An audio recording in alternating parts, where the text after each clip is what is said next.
مجازاتی که ملت ایران و نیروهای مسلح ما برای این دشمن خبیث ضرب نشانه ناتوانی بود.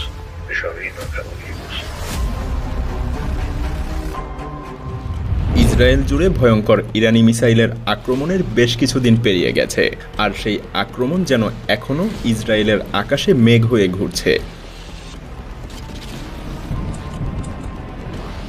প্রতিটা ক্ষেপণাস্ত্রের ছোঁয়ায় এক এক করে খুলে পড়ছে ইসরায়েলের আকাশ প্রতিরক্ষা সিস্টেমের দুর্বলতা। যেন সেখানকার আকাশ প্রতিরক্ষা ব্যবস্থা আর আগের মতো শক্তিশালী নেই। অ্যারো 3, ডেভিড স্লিং এবং আয়রন ডোম মিসাইল প্রতিরক্ষা ব্যবস্থার ব্যাটারিগুলো ইরানের প্রতিটা মিসাইলের জন্য যেন পাগলের মতো গোলাবারুদ খরচ করছে।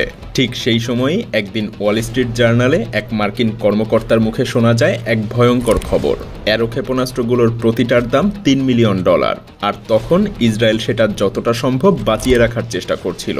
ঠিক যেন একসময় যুদ্ধের পরিস্থিতি এমন হয়ে গিয়েছিল যে ইসরায়েল ইরানের কোন ক্ষেপণাস্ত্রকে আঘাত করবে আর কোনটাকে ছেড়ে দেবে তা ভেবে উঠতে পারছিল না।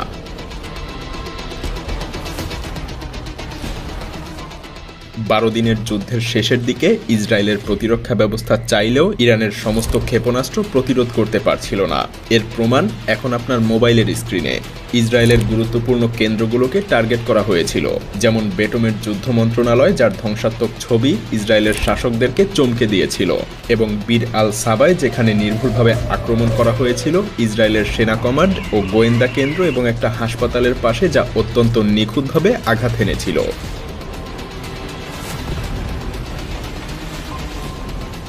এমনকি বেন গুরিয়ন বিমানবন্দরও বন্ধ হয়ে গিয়েছিল, আর হাজার হাজার ইসরায়েলি যারা হেড এলিয়ায়, তেল আবিব এবং হাইফায় ছিলেন, তারা সাইপ্রাসে যাওয়ার জন্য $5,000 পর্যন্ত টিকিট কিনে চলে যাচ্ছিলেন ইসরায়েল ত্যাগ করে, যার ফলে ইসরায়েলের পরিবহন মন্ত্রী মিরি রেগেভ সব ধরনের বিদেশ যাত্রা নিষিদ্ধ করেছিলেন, যাতে করে ব্যাপক সংখ্যক দেশত্যাগ রোধ করা যায়। তা না হলে ইসরায়েলের ভিত্তি আরও দুর্বল হয়ে যেত। বুঝতেই পারছেন, যখন একটা দেশ বাধ্য হয় তার জনগণকে জোরপূর্বক আটকিয়ে রাখতে, তখন নিঃসন্দেহে বলা যায় যে গোটা ইসরায়েল জুড়ে কতটা আতঙ্ক ছড়িয়ে পড়েছিল।